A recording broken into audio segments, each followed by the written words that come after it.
falamos de Aladdin, muitos de nós imediatamente lembramos da animação encantadora da Disney, lançada em 1992. Um filme cheio de magia, cores vibrantes, aventuras e músicas inesquecíveis, como O Mundo Ideal. Um mundo ideal é um privilégio. E Amigo, Estou Aqui.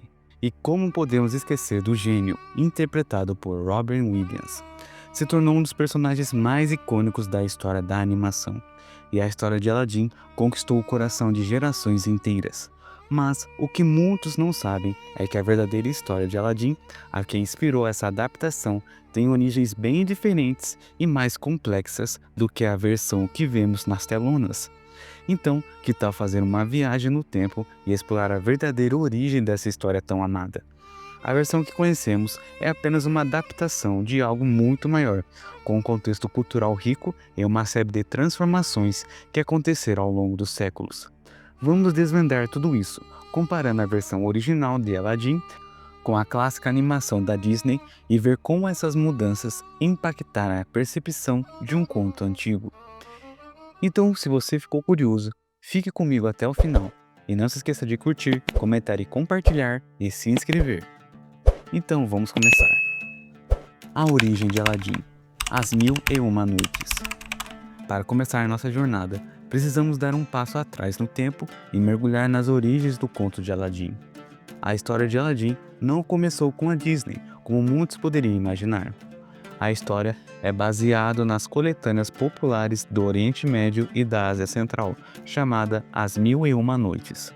Embora o conto tenha sido apresentado ao público ocidental pelo tradutor francês Anthony Galland no século XVII, a história de Aladdin não era originalmente parte do compilado árabe de As Mil e Uma Noites.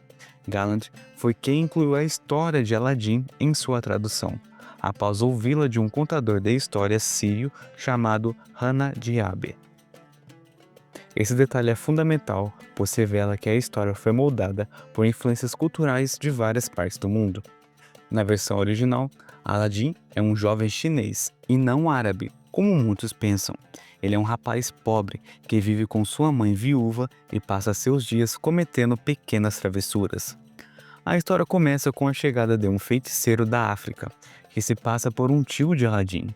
Esse suposto tio é quem convence a entrar em uma caverna mágica para pegar uma lâmpada encantada. O feiticeiro leva Aladdin até a caverna e o instrui a descer para pegar a lâmpada mágica. Ele também entrega ao jovem um anel mágico como proteção. Aladdin entra na caverna e encontra a lâmpada, e ao tentar sair, percebe que foi enganado.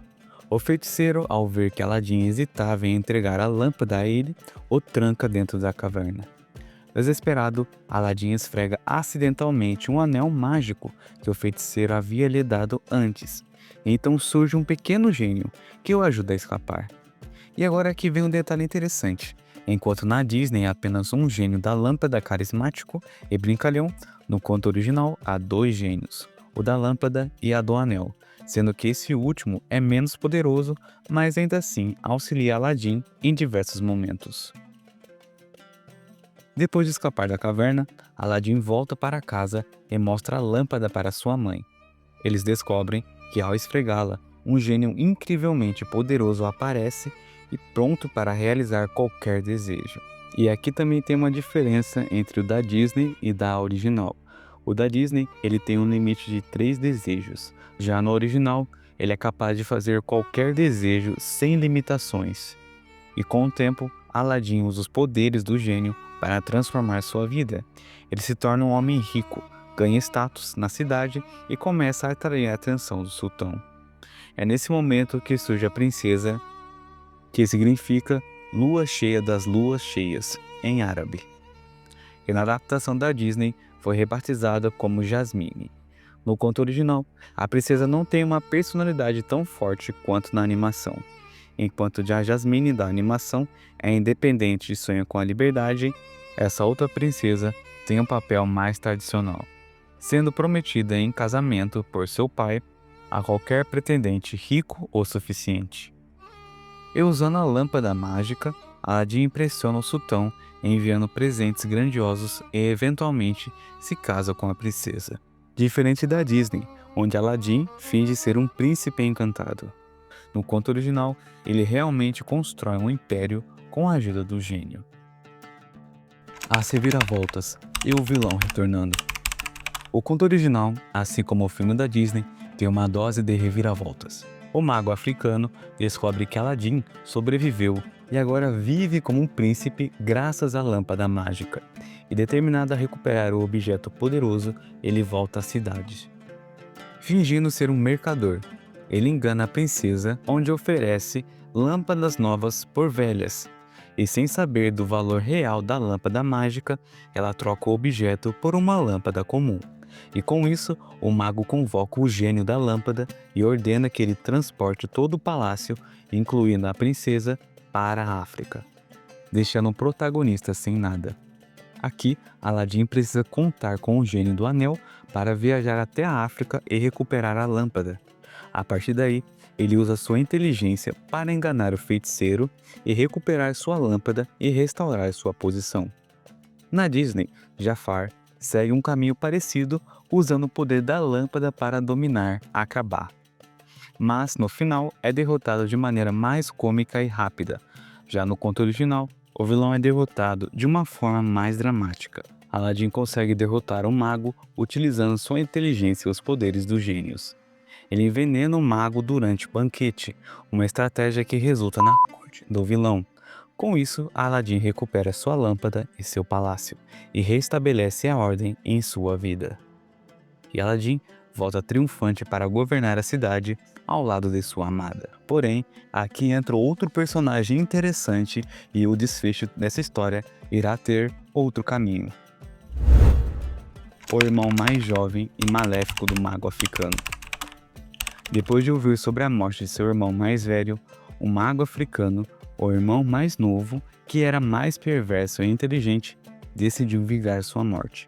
Ele viajou para a China, disfarçado de mercador, em busca de Aladdin, e durante sua jornada encontrou uma mulher piedosa chamada Fátima e pensou que ela poderia ser útil em seu plano.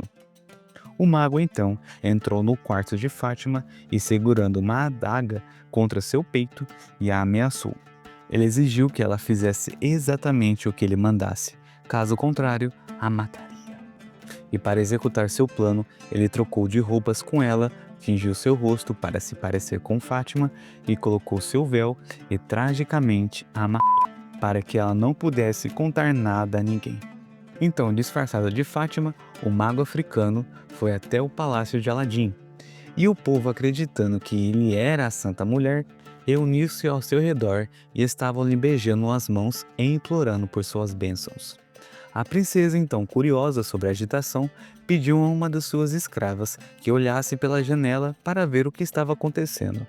A escrava então informou que uma santa mulher estava lá fora e estava curando as pessoas com seu toque.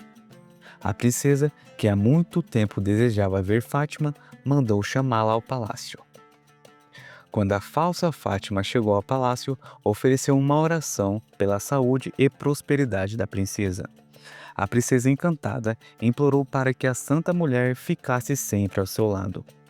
A falsa Fátima, não desejando nada melhor, concordou, mas sempre manteve seu véu baixo para não ser descoberta. Durante a visita, a princesa mostrou a Fátima o salão do palácio e perguntou o que ela achava. Então a falsa Fátima elogiou a beleza do salão, mas mencionou que faltava algo: um ovo de roque, pendurado no meio da abobada. Esse tal ovo, chamado roque, é uma versão árabe de uma ave mitológica gigantesca, presente em diversas mitologias de culturas variadas, uma espécie de ave de enormes proporções que seria capaz de até carregar um elefante. Então esse ovo desse ser mitológico poderia ser capaz até de curar e rejuvenescer, sendo um símbolo da própria vida. A princesa ficou obcecada com a ideia e não conseguia pensar em mais nada. Quando Aladdin retorna para sua casa, ele encontra sua princesa muito mal-humorada e ele implora para ela dizer o que estava acontecendo. E então ela revela o seu desejo pelo ovo de roque. Aladim, então querendo agradar a princesa, esfrega a lâmpada mágica e ordena ao gênio que trouxesse um ovo de rock. O gênio furioso gritou tão alto que o salão estremeceu, e ele então revelou que o pedido não veio de Aladim, mas do irmão mais novo do mago africano, que ele havia destruído. O gênio alertou Aladim sobre a presença do irmão no palácio, disfarçado de Fátima, e então desapareceu. E Aladim voltou para a princesa e lhe fingiu estar com uma dor de cabeça e pediu para Santa Fátima colocar suas mãos sobre ele. Então, quando o mago se aproximou, Aladim rapidamente pegou sua adaga e a cravou no coração do mago. Então a princesa, chocada, gritou: "O que você fez? Você matou a santa mulher." Aladim então revelou toda a verdade, explicando como eles haviam sido enganados. Depois desse incidente, Aladim e sua esposa viveram em paz. Aladim sucedeu o sultão após sua morte e reinou por muitos anos, deixando uma longa linhagem de reis. E essa foi a verdadeira história de Aladim. Se você gostou, não se esqueça de curtir, comentar e compartilhar e se inscrever. Até a próxima!